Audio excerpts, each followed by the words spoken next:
Now look at us. Now, on to the presentation. Emotions Matter, my digital dream. Daria, the floor is yours.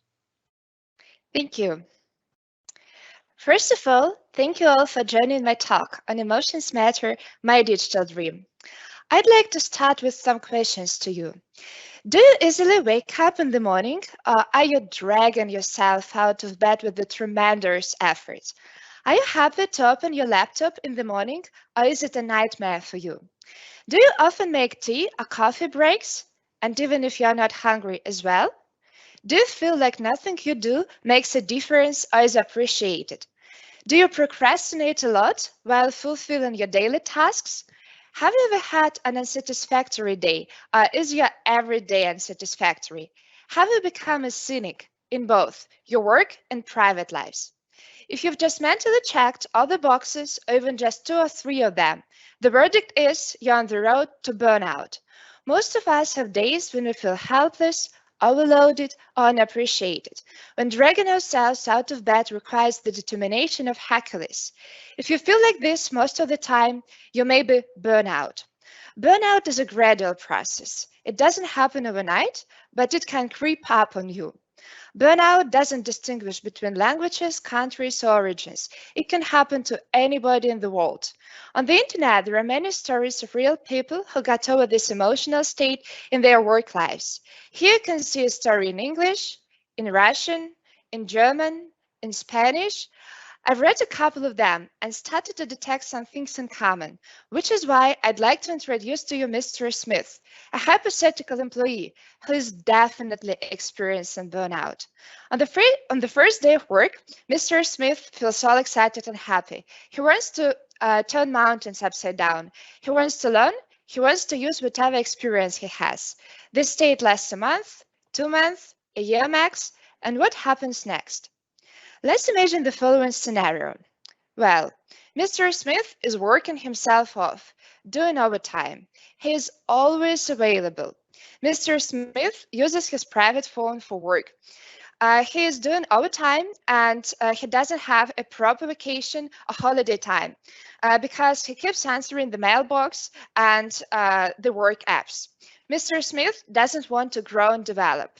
Surprise, surprise, he is no longer excited. Let's see what his day looks like. Well, 7:50 a.m., alarm clock goes off. Then a really miserable morning follows, doing morning routine, having silent breakfast. Then at 9 a.m., work starts. Same old routine, time is dragging and dragging and dragging and yet again dragging until the very evening when at 6 p.m. he finally finishes work, goes back home, where he has a really miserable evening, being cynical with his family and friends, depression, showing no interest in anything. Then at 10 p.m., he finally goes to bed, but he doesn't fall asleep immediately. He keeps scrolling through the phone because he doesn't want to fall asleep. He doesn't want to have another unsatisfactory day tomorrow. Productivity level sinks. Mr. Smith doesn't show any good results at work, read no results at all. Mr. Smith becomes just a shadow of the old self. Everybody has a different burnout span. For some employees, it can be years, for others, weeks. But what unites all the Mr. Smiths is, on the one hand, personal disappointment in the work life, and on the other hand, the company where the work loses as well, as it doesn't get the expected gains.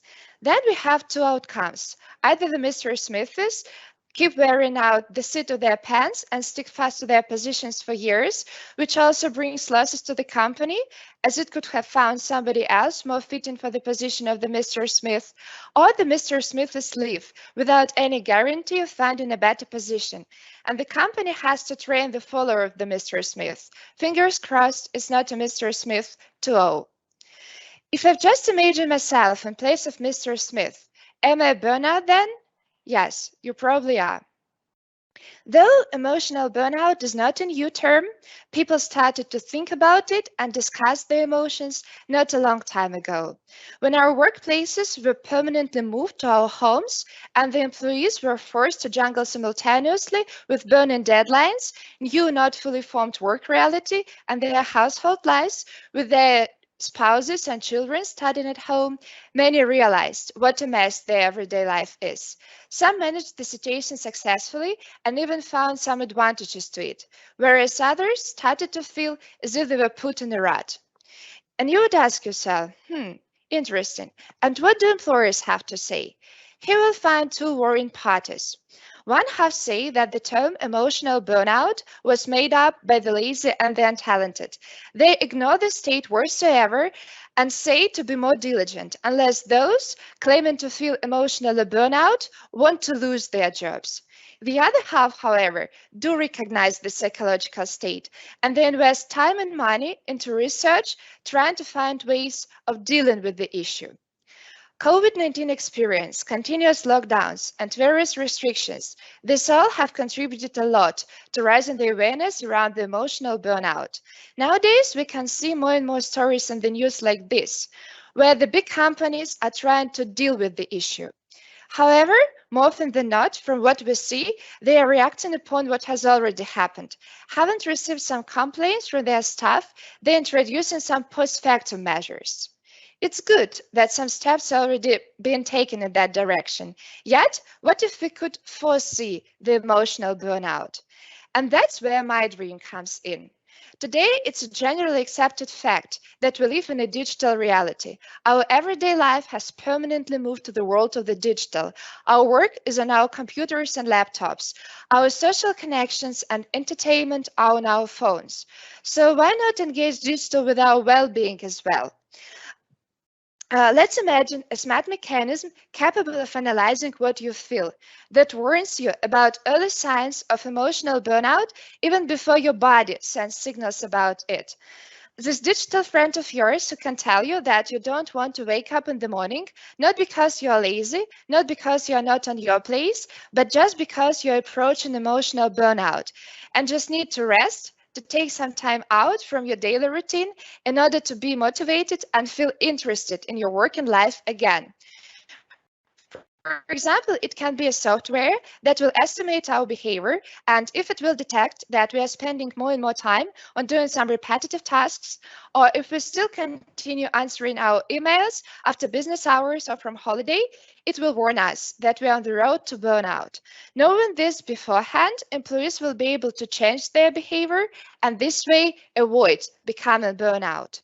Digital can, and I'm perfectly sure will, become such a friend of us in the nearest future. I'm sure that I'm not the only one who has this digital dream. And you, my audience behind the screen, also share this dream with me. Spark is needed to start a fire. So let's together become the spark. And then our tomorrow can be changed for the better. The great digital breakthroughs have already come into existence many times in the past. Computer, internet, mobile phone, sophisticated medical devices, social networking sites, different apps and gadgets. These all are achievements that have already changed our life for the better. In the field of emotions, the first steps are being taken as well. Data analysts and researchers start to work together in order to collect the first data, analyze it, and present their findings. Many employees are willing to give them material for analysis, as we all work for the same goal. The future is approaching us at a breakneck pace, and it inspires. So, our today's topic is my digital dream. To me, it sounds thought-provoking, as dreams always give us food for thought as we unleash in our imagination, and it flows freely to the uncharted territory.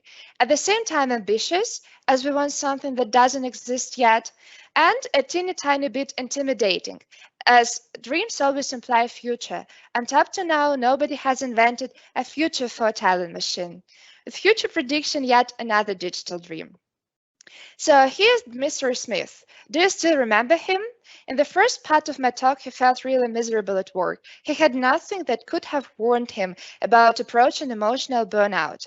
And now let's imagine that emotional burnout prevention mechanisms were introduced. Well, Mr. Smith is not working himself off anymore.